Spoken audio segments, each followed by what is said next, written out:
ಬೇಡಿದವರಿಗೆ ಬೇಡಿದ ವರವನ್ನು ಕೊಡ್ತಾ ಬಂದಿರುವ ಮಹಾನ್ ಶಕ್ತಿ ಉಳ್ಳವನಾಗಿರ್ತಕ್ಕಂಥ ಬಣಜಗೋಳ ಗ್ರಾಮದ ಆರಾಧ್ಯ ದೈವ ಸದ್ಗುರು ಸಮರ್ಥ, ನಮಗೂ ಅಪ್ಪ ನಿಮಗೂ ಅಪ್ಪ ಜಗಕ್ಕೆಲ್ಲ ಅಪ್ಪನೆನಿಸಿಕೊಂಡಿರ್ತಕ್ಕಂಥ ನಮ್ಮಪ್ಪ ಸದ್ಗುರು ಶ್ರೀಶೈಲ ಮಲ್ಲಿಕಾರ್ಜುನ ಭ್ರಮರಾಂಬಿಕೆ ತಾಯಿಯ ಹೃದಯ ಮಂದಿರದೊಳಗೆ ಧ್ಯಾನವನ್ನು ಮಾಡಿಕೊಂಡು ಯಾವ ಈ ಸುಂದರ ಸಂಜೆಯ ಸಮಾರಂಭದ ವ್ಯಾಸಪೀಠದ ಮೇಲೆ ಆಸೀನರಾಗಿರುವ ಆತ್ಮೀಯ ಕಲಾವಿದರಾಗಿರ್ತಕ್ಕಂಥ ಒಳ್ಳೆಯ ಸುಮಧುರ ಕಂಠದಿಂದ ನಿಮ್ಮೆಲ್ಲರ ಮನಸ್ಸ ಸೂರೆಗೊಂಡಿರ್ತಕ್ಕಂಥ ಆಕಾಶವಾಣಿಯ ಕಲಾವಿದರಾಗಿರ್ತಕ್ಕಂಥ ಶಾಂತಕುಮಾರ್ ಗವಾಯಿಗಳು ಮಂಗ್ರಿಗಿ ಊರಲ್ಲಿಯೂ ಕೂಡ ನಾಭಲ ತಾಭಲ ಎನ್ನುವಂತೆ ತಬಲಾ ಸಾಥಿ ನುಡುತ್ತಾ ಬಂದಿರೋ ದಯಾನಂದ ಬಡಿಗೆಯವರಲ್ಲಿ ಈ ಕಾರ್ಯಕ್ರಮವನ್ನು ಬಹಳಷ್ಟು ಅಚ್ಚುಕಟ್ಟಾಗಿ ಸಂಘಟನೆ ಮಾಡಿರ್ತಕ್ಕಂಥ ಯುವಕರೇ, ಈ ಕಾರ್ಯಕ್ರಮಕ್ಕೆ ಪ್ರೋತ್ಸಾಹ ಕೊಟ್ಟು ನೀವೆಲ್ಲರೂ ಮಾರ್ಗದರ್ಶಕರಾಗಿರ್ತಕ್ಕಂಥ ಊರಿನ ಗುರು ಹಿರಿಯರೇ, ಈ ಕಾರ್ಯಕ್ರಮದಲ್ಲಿ ತನುಮನ ಧನದಿಂದ ಸೇವೆ ಸಲ್ಲಿಸತಕ್ಕಂಥ ಯಾವತ್ತು ಎನ್ನ ಮಾತೃ ವಾತ್ಸಲ್ಯದ ತಾಯಿ ಬಳಗವೇ, ತಂದಿ ಬಳಗವೇ, ಮುದ್ದು ಮಕ್ಕಳೇ, ತಮ್ಮೆಲ್ಲರ ಅಂತರಾತ್ಮದೊಳಗೆ ವಿರಾಜಮಾನಾಗಿರ್ತಕ್ಕಂಥ ಪರಂಜ್ಯೋತಿ ಪರಮಾತ್ಮನ ಸ್ವರೂಪಕ್ಕೆ ಅನಂತ ಅನಂತ ಆತ್ಮೀಯ ಶರಣೋ ಶರಣಾರ್ಥಿಗಳು. ಪ್ರತಿ ವರ್ಷದ ಪದ್ಧತಿಯಂತೆ ಈ ವರ್ಷವೂ ಕೂಡ ಮಲ್ಲಿಕಾರ್ಜುನನ ಯಾತ್ರಾ ಮಹೋತ್ಸವದ ನಿಮಿತ್ತ ಮಾಡಿಕೊಂಡು 11 ದಿನಗಳ ಪರ್ಯಂತರವಾಗಿ ತಾವೆಲ್ಲರೂ ಕೂಡ ಶಿವಲೀಲಾಮೃತದ ಚರಿತ್ರೆಯ ಕಥಾಭಾಗವನ್ನು ಭಕ್ತಿಯಿಂದ ಶ್ರವಣವನ್ನು ಮಾಡ್ತಾ ಬಂದಿರಿ. ಇದು ಯಾವ ಜಾತ್ರೆ? ಯಾರ್ದು ಇದು ಜಾತ್ರೆ? ಯಾರ್ದೋ? ಮಲ್ಲಯ್ಯನ ಯಾತ್ರೆ, ನಮ್ಮ ಜೀವನದ ಜಾತ್ರೆ. ನೋಡ್ರಿ, ಮಲ್ಲಯ್ಯನ ಯಾತ್ರೆ ಈ ಪ್ರವಚನಕ್ಕೇನು ಕುಂತ 11 ದಿವಸ ಕೇಳಿವಲ್ಲ, ಇದು ಜೀವನದ ಜಾತ್ರೆ. ಮಲ್ಲಯ್ಯನ ನೆವ ನಮ್ಮ ಜೀವನದೊಳಗೆ 3 ತಿಳ್ಕೊಳ್ಳುವಂಥದ್ದು. ಜ ಅಂದರೆ ಹೋಗು, 3 ಅಂದರೆ 3. ಜ ಅಂದರೆ ಹೋಗು, 3 ಕಳೆಯುವಂಥದ್ದು ಯಾವುದಾದ್ರೂ ಜಾತ್ರೆ ಇದ್ರೆ ಅದು ಮಲ್ಲಯ್ಯನ ಯಾತ್ರೆ ಅಂತ ತಿಳ್ಕೊಂಡು ಈ ಜಾತ್ರೆ ಒಳಗೆ ಹೋಗಿ ಖಾತ್ರಿ ಮಾಡಿಕೊಂಡು ಬದುಕುವುದು ಹೆಂಗಂತ ಕಲಿಸುವುದೇ ಪುರಾಣ. ಯಾಕೆ ಪುರಾಣ ಹಚ್ಚಬೇಕ್ರಿ? ಯಾಕೆ ಪ್ರವಚನಗಳನ್ನು ಕೇಳಬೇಕು? ಯಾಕೆ ಲಾಸ್ಟ್ ದಿವಸ ಒಂದು ದಿವಸ ಮಲ್ಲಯ್ಯನಿಗೆ ಮೆರೆಸಿ, ಪಲ್ಲಕ್ಕಿ ಮೆರೆಸಿ, ಪಟಾಕಿ ಹಚ್ಚಿ, DJ ಹಚ್ಚಿ, ಕುಣಿದು ಕುಪ್ಪಳಿಸಿ, ನಾಟಕ ನೋಡಿ ಮಜಾ ಮಸ್ತ್ ಮಾಡಿ ಜಾತ್ರೆ ಮಾಡಿದ್ರೆ ಆಕೈತಿಲ್ಲ? ಆಗೋದಿಲ್ಲ. ಯಾಕಂದರೆ ಜೀವನದೊಳಗೆ ಒಂದಿಷ್ಟು ಆದರ್ಶಗಳನ್ನು ಇಟ್ಕೊಳ್ಬೇಕಾಗ್ತೈತಿ. ನಾವೇನು ಬಂದಿಲ್ಲ ನಿತ್ಯಲೂ ಕೂಡ ಕುಂತು ಕೇಳ್ತೀವಲ್ಲ, ನಾವು ಭಾಳ ಪುಣ್ಯವಂತರು ನಾವೆಲ್ಲ. ಯಾಕ? ಪುಣ್ಯ ಇದ್ದವರಿಗೆ ಮಾತ್ರ ಇಂಥ ಗುರುವಿನ ದರ್ಶನ, ಗುರುವಿನ ವಾಕ್ಯ, ಗುರುವಿನ ಒಂದು ಹರುಷ ಎಲ್ಲರಿಗೆ ಸಿಗುವುದಿಲ್ಲ. ಇದು ಭಾಳ ಮಂದಿಗೆ ಸಿಗುವುದಿಲ್ಲ. ಗುರು ಸಿಕ್ಕರೆ ಬಹುಲಾಭ, ಸಿಗದಿದ್ರೆ ನಮ್ಮ ದುರ್ದೈವ. ನೋಡ್ರಿ, ಹಿಂಗ ಒಂದು ಪ್ರವಚನ ಮಾಡಕತ್ತಿದ್ದೆ. ಪುರಾಣಕ್ಕೆ ಬಂದ್ರೆ ಪುಣ್ಯ ಬರ್ತೈತಿ. ಏನು ಪುಣ್ಯ ಬರ್ತೈತಿ, ಪಾಪ ಬರ್ತೈತಿ ರೀ? ನೋಡಿ, ಸಣ್ಣ ಚಿಕ್ಕೋಳಿ ಗೊತ್ತದ. ಪುರಾಣಕ್ಕೆ ಬಂದ್ರೆ ಪುಣ್ಯ ಬರ್ತೈತಿ. ಪುರಾಣಕ್ಕೆ ಬಂದು ದಾಸೋಹ ಮಾಡಿಸಿದ್ರೆ ಪುಣ್ಯ ಬರ್ತೈತಿ. ದಾಸೋಹ ಮಾಡಿಸ್ತಕ್ಕಂಥ, ಜಾತ್ರೆ ಮಾಡ್ತಕ್ಕಂಥ ಹಿರಿಯರ ಕೈಯಾಗ ನಮ್ದೊಂದು ಈಟು ದುಡ್ಡು ಪಟ್ಟಿ ರೂಪದೊಳಗೆ ಗುರುವಿಗೆ ಕೊಟ್ಟರೆ ಮುಟ್ತೈತಿ. ಹೀಗೆಲ್ಲ ಏನು ನಾವು ಮಾಡ್ತೀವಲ್ಲ, ಇದು ಪುಣ್ಯದ ಫಲಪ್ರಾಪ್ತಿ ಆಗುವಂಥದ್ದು. ಅದಕ್ಕೆ ಪುರಾಣ ಕೇಳೋದ್ರಿಂದ ಪುಣ್ಯ ಬರ್ತೈತಪ್ಪ, ಪುರಾಣ ಕೇಳಬೇಕು ಅಂತ ಹೇಳಾಕತ್ತಿದ್ದೆ. ಪುರಾಣ ಕೇಳೋದ್ರಿಂದ ಪುಣ್ಯ ಬರ್ತೈತಿ ಅಂದಗಳೇನ ಒಂದು ಅಡಮುಟ್ಟು ಗಿರಾಕಿನ ಎದ್ದು ನಿಂತ್ರಿ ಇರ್ತಾವ ಒಂದೊಂದು. ಹೌದ್ರಿ ಮುತ್ಯ, ಪುರಾಣ ಕೇಳೋದ್ರಿಂದ ಪುಣ್ಯ ಬರ್ತೈತಿ ಅಂದ್ರೆ ಮತ್ತು ಬರಲಿಲ್ಲ ಅಂದ್ರೆ ಹ್ಯಾಂಗ ಅಂದವ. ಪುರಾಣ ಕೇಳೋದ್ರಿಂದ ಪುಣ್ಯ ಬರ್ತೈತಿ, ಪುರಾಣಕ್ಕೆ ಪಟ್ಟಿ ಕೊಟ್ಟರೆ ಪುಣ್ಯ ಬರ್ತೈತಿ, ಪುರಾಣದೊಳಗೆ ದಾಸೋಹ ಮಾಡಿಸಿದ್ರೆ ಪುಣ್ಯ ಬರ್ತೈತಿ ಅಂದ್ರೆ ಖರೆ ಅದ. ಒಂದು ವೇಳೆ ಬರಲಿಲ್ಲ ಅಂದ್ರೆ ಹ್ಯಾಂಗ ಒಂದು ಬರ್ತೈತಪ್ಪ. ಹೌದು ಬರ್ತೈತಿ. ಒಂದು ವೇಳೆ ಅಕಸ್ಮಾತ್ ಬರಲಿಲ್ಲಪ್ಪ ಹ್ಯಾಂಗ ಅಂದವ. ಬರಲಿಲ್ಲ ಅಂದ್ರೆ ಹೆಂಗ, ಇದೇನು ಫೋನ್ಪೇನಾ ಹಾಕಕ್ಕೆ ಹೋಗಿ ಮಿಸ್ ಆಗಿ ನಂಬರ್ ತಪ್ಪಾದ್ರೆ ಯಾರ ಕಡೆ ಹೊಕ್ಕೈತಿ. ಕರೆಕ್ಟ್ ನಂಬರ್ ಇದ್ರೆ ಸೀದಾ ಹೊಕ್ಕೈತಿ ಅದು, ಹೌದಲ್ರಿ. ಒಂದು ನಂಬರ್ ಮಿಸ್ ಆದ್ರೆ ಅವ್ರಿಗೆ ಹೊಕ್ಕೈತಿ. ಕರೆಕ್ಟ್ ನಂಬರ್ ಕಣ್ಣಿಟ್ಟು ಹೊಡೆದ್ರೆ ಸೀದಾ ಹೊಕ್ಕೈತಿ ಇಲ್ಲ. ಹಂಗೆ ಭಕ್ತಿಯಿಂದ ನೇರವಾಗಿ ದೇವರಿಗೆ ನಾವು ಕೊಟ್ಟಿವಿ ಅಂದ್ರೆ ಪುಣ್ಯ ಬರ್ತೈತಿ. ಹೌದ್ರಿ, ನೀವೆಲ್ಲ ಹೇಳ್ತಿರಿ ಕರೆ ಪುಣ್ಯ ಬರ್ತೈತೆ ಅನ್ನೋದಕ್ಕೆ ಏನು ಗ್ಯಾರಂಟಿ ಹೇಳ್ರಿ ಅಂದವ. ಪುಣ್ಯ ಬರ್ತೈತೆ ಅನ್ನೋದಕ್ಕೆ ಏನು ಗ್ಯಾರಂಟಿ? ಒಂದು ವೇಳೆ ಬರಲಿಲ್ಲ ಅಂದ್ರೆ ಹ್ಯಾಂಗ? ಇದು ಒಳ್ಳೆ ಪಜಿತಿ ಬಂತು ನಮಗೆ. ಏನು ಗ್ಯಾರಂಟಿ ಏನು ಹೇಳ್ಬೇಕ್ರಿ? ಇದೇನು ವಾಷಿಂಗ್ ಮಿಷನ, ಏನ ಮನೆಯಾಗಿನ ವಸ್ತುವ, ಫ್ರಿಜ್ಜ ಅವರೆಲ್ಲ ಕೊಟ್ಟಿರ್ತಾರ. ಯಾವುದೇ ಸಾಮಾನು ತಗೋರಿ ಅದಕ್ಕೊಂದಿಷ್ಟು ವಾರಂಟ ಗ್ಯಾರಂಟಿ ಅಂತ ಇರ್ತಾವೆ. ಈ ಧಾರ್ಮಿಕ ಇದ್ರಾಗ ಎಲ್ಲಿ ಗ್ಯಾರಂಟಿ ವಾರಂಟಿ ಕೊಡಕ್ಕೆ ಬರೋದಿಲ್ಲ, ಕಾರ್ಡ್ ಕೊಡಕ್ಕೆ ಬರಲ್ಲ. ಭಾಳ ಆದ್ರೆ ನೀವು ಪಟ್ಟಿ ಕೊಟ್ಟರೆ ರಸೀಟಿ ಕೊಡ್ಬೋದು, ಅವರು ಇಷ್ಟು ಕೊಟ್ಟಾರಂತ ರಸೀದಿ ಲೆಕ್ಕಕ್ಕಂತ. ಆದರೆ ಪುಣ್ಯ ಬರ್ತೈತೆ ಅಂದ್ರೆ ಅದಕ್ಕೆ ಏನು ಗ್ಯಾರಂಟಿ? ಒಂದು ವೇಳೆ ಬರಲಿಲ್ಲ ಅಂದ್ರೆ ಹೆಂಗ ಅಂದವ. ಇದನ್ನು ನಾಳೆ ನೀವು ಹೇಳ್ಬೇಕು ಮುತ್ಯ, ಹೇಳಿಲ್ಲ ಅಂದ್ರೆ ನಾ ಮುಂದೆ ಪುರಾಣ ನಡೆಸ್ಕೊಳ್ಳಂದವ. ಒಂದೊಂದು ಅಡ್ಮುಟ್ಟು ಗಿರಾಕಿರ್ತಾವೆ, ಪುಣ್ಯಕ್ಕೆ ಬಣಸ್ಕೊಳ್ಳೋದ ಚಲೋ. ಯಾರೂ ಬಂದು ಕೇಳಿಲ್ಲ, ಏನು ಹೇಳ್ತಾರೆ ಅದಕ್ಕೆ ಕೇಳ್ತೀರಿ. ಒಂದೊಂದು ಬರೀ ನಮ್ಮ ಕಡೆ ಬಾಗಲಕೋಟೆ ಕಡೆ ಬರೀ ಕೆಟ್ಟ ಅಡಮುಟ್ಟು ಮಂದಿ ಅದಾವ ನಮ್ಮ. ಅದು ಹೆಂಗಾಗಿತ್ತು, ಇದು ಹೆಂಗೆ ಕದ್ದಿ ಕಡಿತ ಸುಮ್ಮನೆ, ಹಿಂದೂ ಗೊತ್ತಿಲ್ಲ ಮುಂದೂ ಗೊತ್ತಿರಂಗಿಲ್ಲ. ಮತ್ತು ಗ್ಯಾರಂಟಿ ಹ್ಯಾಂಗೆ ರೀ? ಒಂದು ವೇಳೆ ನಾವು ಕೊಟ್ಟಿವಪ್ಪ ಪುಣ್ಯ ಬರಲಿ ಅಂದ್ರೆ ಹ್ಯಾಂಗ? ಅವ ಕೇಳಿದ ಪ್ರಶ್ನೆ ನಾವು ಸ್ವಲ್ಪ ವಿಚಾರ ಮಾಡಾಕತ್ತೀವಿ. ಅವತ್ತು ಊಟನೂ ಹೋಗಲಿಲ್ಲ, ನಿದ್ದೆ ಬರಲಿಲ್ಲ. ಏನು ಹೇಳ್ಬೇಕಪ್ಪ ಅವನಿಗೆ? ಅಡಮುಟ್ಟು ಮಂದಿಗೆ, ಚಲೋ ಮಂದಿಗಿದ್ರಿ ಏನು ಹೇಳ್ಬೋದು, ಅಡಮುಟ್ಟು ಮಂದಿಗಿದು ಅಡಮುಟ್ಟು ಹಚ್ಕೊಂಡು ಕೂತ್ರಿ ಏನು ಹೇಳ್ಬೇಕು ಅನ್ನೋದ್ರಾಗ ಆಕಿ ಮಠದಾಗ ಒಬ್ಬ ಹೆಣ್ಮಗಳಿದ್ಲು. ಆಕಿ ಯಾಕ್ರಿ ಮುತ್ತೆ ಊಟ ಮಾಡಿ ಬರ್ರಿ ಪುರಾಣ ಮುಗಿಸಿದ ಬೆಳಕು ಬಂದ್ಲಾಕಿ. ಯವ್ವ ನನಗೆ ಹಸುವಿಲ್ಲ, ವಾಲಿ ಬಿಡು. ಯಾಕ್ರಿ ಮುಖ ಸಪ್ ಮಾಡಿರಿ, ಯಾಕೆ ಊಟ ಮಾಡವಾಲಿ ಆಗಿ? ಯಾಕಿಲ್ಲ ಬಿಡವ, ಅದೇ ಮಾಡ್ತೀವಿ, ಬ್ಯಾಡ್ ಬಿಡು ಇವತ್ತೊಂದು ದಿವ್ಸ ಅಂದೆ. ಇಲ್ಲ ನೀವು ಹೇಳಬೇಕು.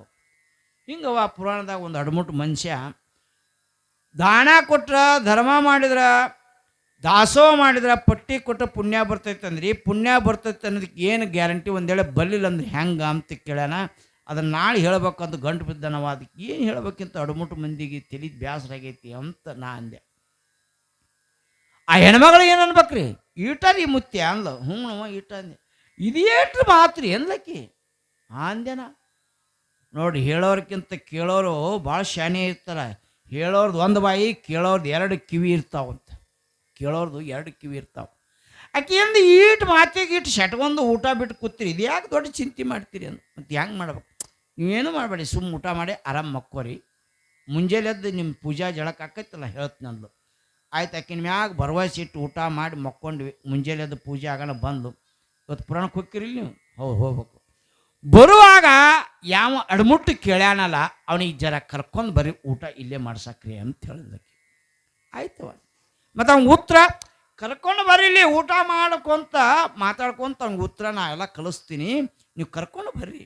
ಒಂದು ವೇಳೆ ಪುರಾಣದಾಗ ಕೇಳಿದ್ನಂದ್ರೆ ಪುರಾಣ ಮುಗೀಲಿ, ಊಟ ಆಗೋಣ ನಡಿ, ಅಲ್ಲೆಲ್ಲ ಊಟ ಮಾಡಿಸ್ಕೊಂತ ನಿನಗೆ ಹೇಳ್ತಂತ ಕರ್ಕೊಂಬರ್ರಿ ಅಂದರು. ಆ ಧೈರ್ಯ ಮ್ಯಾಗ ಆಯ್ತು. ಸಂಜೆ ಓದಿವಿ, ಪುರಾಣ ಚಾಲು ಆಯ್ತು. ಜೈ ಮಂಗಲಂ ಜೈ ನಮ. ಯಾಕವ ನೀವು ಒಬ್ಬಕ್ಕೆ ಗೊತ್ತಾ ತಗೊಂಡು ಉಳಿದವ್ರಿಗೇನು ಸಂಬಂಧ ಇಲ್ಲ. ನೀದು ಏನು ಕಾಂಟ್ರಾಕ್ಟ್ ಹಿಡಿದೆ ಇದು ಜೈ ಹೊಡಿಯೋದಕ್ಕೊಂದು. ಜೈ ಮಂಗಲಂ ಜೈ ನಮ ಪಾರ್ವತೀಪತಿ ಶಿವ ಹರ ಹರ. ಈಗೆಲ್ಲರೂ ವಾರಿಸ್ತಾರ ಅದ್ರ ಇದಕ್ಕೆ. ಹಿಂಗೆ ಜೈ ಅನ್ನೋಕ ಅವು ಬಂದು ನಿಂತ. ಮುತ್ಯ ಪುರಾಣ ಬಂದು ಮೊದಲು ನನಗೆ ಉತ್ತರ ಹೇಳಿ ಅಂದವ. ಪುರಾಣ ಹೇಳೋಕ್ಕೆ ಮೊದಲು ಉತ್ತರ ಹೇಳಿ, ಜರ ದಮ್ಮು. ಪುರಾಣ ಹೇಳ್ತೀನಿ, ಪುರಾಣ ಆದ ಬಳಿಕ ನನ್ನ ಗೂಡು ಊಟಕ್ಕೆ ಬರಾಕೈತೆ, ಊಟ ಮಾಡ್ಕೋತೀರಿ, ನಿನಗೆಲ್ಲ ಚಂದ ಹೇಳ್ತೀನಿ ಅಂತ ಆಕೆ ಹೇಳಿದ್ದು. ನಾ ಹೇಳಿದೆ, ಆಯ್ತು ರೀ ಹಂಗಾದ್ರೆ ಅಂತ ತಿಳ್ಕೊಂಡು ಪುರಾಣ ಮುಗೀತು. ಪುರಾಣ ಮುಗಿದ ಬಳಿಕ ಅವ್ನು ಕರ್ಕೊಂಡು ಬಂದೀವಿ, ಕುಂತೀವಿ. ಚೆಂದಾಗಿ ಆಕೆ ಅಡುಗೆ ಮಾಡಿದ್ಲು. ಅಡುಗೆ ಮಾಡಿ ತಂದು ಇಟ್ಟುಳ್ರಿ. ಶಾವಿಗೆ ಪಾಯಸ, ಗಸಗಸಿ ಪಾಯಸ, ರೊಟ್ಟಿ, ಚಪಾತಿ, ಪುಂಡಿ ಪಲ್ಯ, ಏನ್ರಿ ಹಪ್ಪಳ, ಸಂಡಿಗೆ, ಸ್ವಾಂಡಿಗೆ ಎಲ್ಲ ಇಟ್ಟಿದ್ಲಕ್ಕಿ. ಎಲ್ಲ ಇಟ್ಟಿದ್ಲು, ಎಲ್ಲ ನಿಡ್ಕೊಂತ ಬಂದಳು. ತಬಲಾಜಿ ಗವಾಯಿ ನಮಗೆ ಆ ಮನುಷ್ಯಾಗ ಇನ್ನೊಬ್ಬ ಹಿರಿಯ ಮನುಷ್ಯಾಗ ಎಲ್ಲ ಹಿಂಗೆ ನಿಡ್ಕೊಂತ ಬಂದಳು. ನಿಡ್ಕೊಂತ ಬರೋಣ ತಗೋರಿ ಅಂದ್ಲು. ತೊಗೊಳಕ್ಕೆ ಶುರು ಮಾಡಿದ್ವಿ. ಅವ ಚಾಲು ಮಾಡಿದ, ತಂಗಿ ಅಡುಗೆ ಮಾತ್ರ ಭಾರಿ ಮಸ್ತ್ ಮಾಡಿ ಅಂದವ. ಅಡುಗೆ ಮಾತ್ರ ಮಸ್ತ್ ಮಾಡಿ ಆದ್ರ ಅಂದವ.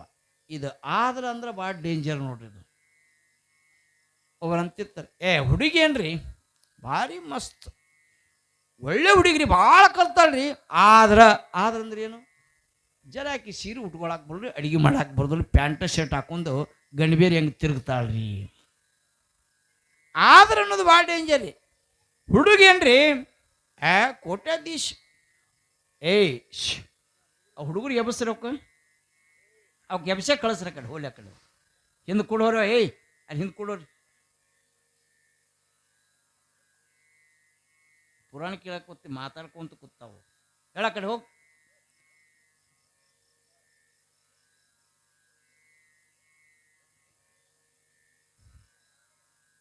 ಎಲ್ಲಿ ಬಿಟ್ಟಿದ್ರಿ? ಆದ್ರ ಹುಡುಗೇನ್ರಿ ಭಾರಿ ಮಸ್ತ್ ಹೊಲ ಆದ್ರಿ, ಕಾರ್ ಆದ್ರಿ. ಅವರಪ್ಪ ಚಲೋ ಗಳಿಸ್ಯಾನ್ರಿ.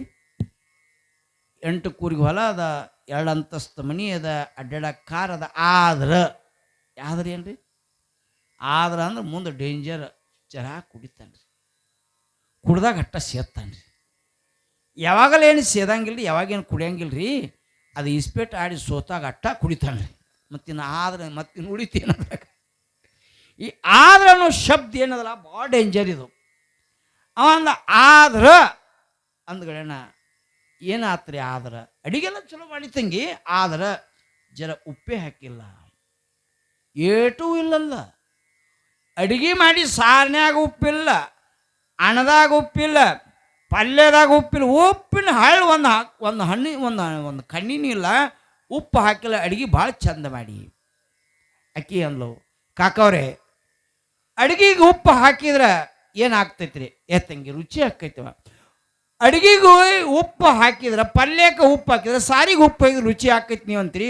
ಒಂದು ವೇಳೆ ಆಗದಿದ್ರಿ ಹ್ಯಾಂಗ ಅಂದಿಟ್ಬಿಟ್ಲಕ್ಕಿ. ಒಂದು ವೇಳೆ ನಾ ಹಾಕಿದ್ರೆ ಆಗಲಿಲ್ಲ ಅಂದ್ರೆ ಹ್ಯಾಂಗ ಆಗ್ತೈತಿ ಅಂದು ಏನು ಗ್ಯಾರಂಟಿ? ತಂಗಿ ನಾವು ದಿನ ಉಂಡಾರದೀವ, ನಿನ್ನೆ ಉಂಡಿವಿ ಉಪ್ಪು ಹಾಕಿತ್ತು, ಇವತ್ತು ಉಂಡಿಲ್ಲ ಉಪ್ಪು ಹಾಕಿಲ್ಲ ಉಂಡಿವಿ. ಅದು ರುಚಿ ಸ್ವಾದ ತಿಂದವ್ರಿಗೆ ಗೊತ್ತಾಕೈತಿ. ದಿನನಿತ್ಯ ಊಟ ಮಾಡ್ತೀವಲ್ಲ ಪಲ್ಯ ಸಾರ, ಉಪ್ಪು ಹಾಕಿದ್ರೆ ರುಚಿ ಆಕೈತಿ ಅಂತ ನನಗೆ ಗೊತ್ತದವ. ಅದಕ್ಕೆ ಹೇಳಿದೆ, ನೀ ಹೆಂಗೆ ದಿನ ಉಂಡ ರುಚಿ ಗೊತ್ತದ, ಉಪ್ಪು ಹಾಕದಿದ್ರೆ ಹೆಂಗೆ ಆಕೈತಿ, ಉಪ್ಪು ಹಾಕಿದ್ರೆ ಹೆಂಗೆ ಗೊತ್ತೈತಲ್ಲ, ಹಂಗೆ ಅವರು ತಿಳಿದವರು ಬಲ್ಲವರು, ಅವರು ಸಾಧನೆ ಮಾಡಿದವರು, ಅವರಿಗೆ ದಾನ ಮಾಡಿದ್ರೆ ಪುಣ್ಯ ಬರ್ತೈತಿ ಅಂತ ಹೆಂಗೆ ನಿನಗೆ ಉಪ್ಪು ಹಾಕದೇ ಇದ್ರೆ ಉಪ್ಪು ಹಾಕಿ ಗೊತ್ತೈತಿ, ಹಂಗೆ ಅವ್ರಿಗೆ ಗೊತ್ತೈತಿ ಅಂತ ಹೇಳಿದಳಕ್ಕೆ ಮುದುಕಿ. ಅಂದೆನ ಉಳ್ಕೊಂಡೆ ಅಂದೆ. ನೋಡಿ ಎಷ್ಟು ಚಂದ ಅಂದ್ರೆ ನಿಮ್ಮ ಗ್ರಾಮೀಣ ಆಡೋ ಭಾಷೆದೊಳಗೆ ಚಂದ ಉತ್ತರ ಕೊಡೋದು. ಇದು ಆಧ್ಯಾತ್ಮ. ಲೌಕಿಕ ಪಾರಮಾರ್ಥ ಅಂದ್ರೆ ಏನ್ರಿ? ಲೌಕಿಕದೊಳಗೆ ಹಿಂಗೆ ತಿಳಿಸಿ ಹೇಳಿದ್ಲಲ್ಲ, ಅವನಿಗೆ ತಲೆ ಬಡಿತು. ಮತ್ತು ನಾವು ಶಾಸ್ತ್ರ ಹೇಳ್ಕೊಂತ ಕುಂತು ತಲೆ ಬಿಡಂಗಿಲ್ಲ. ಉಪ್ಪು ಅಡುಗೆಗೆ ಹಾಕದಿದ್ರೆ ರುಚಿ ಇರಂಗಿಲ್ಲ, ಉಪ್ಪು ಹಾಕಿದ್ರೆ ಹೆಂಗೆ ರುಚಿ ಐತಿ ಅನುಭವ ಅದಲ್ಲ. ಹಂಗೆ ಪುರಾಣದೊಳಗೆ ಬಂದು 11 ದಿವಸ ಏನು ಕೇಳಾಕತ್ತೀರಿ? ಮೊದಲನೇ ದಿವಸ ಹೇಳಿದೆ ನಾನು ನಿಮಗೆ. ಈ ಪುರಾಣ ಅಂದ್ರೆ ಮ್ಯಾಗಿನ ಕಬ್ಬು ತಿನ್ಕೊಂತ ಬಂದಂಗೆ ಸ್ವಾದ ಹತ್ತೈತಿ. ಮೊದಲ ಒಂದೀಟು ವಾಡಿ ರುಚಿ ಹತ್ತಂಗಿಲ್ಲ.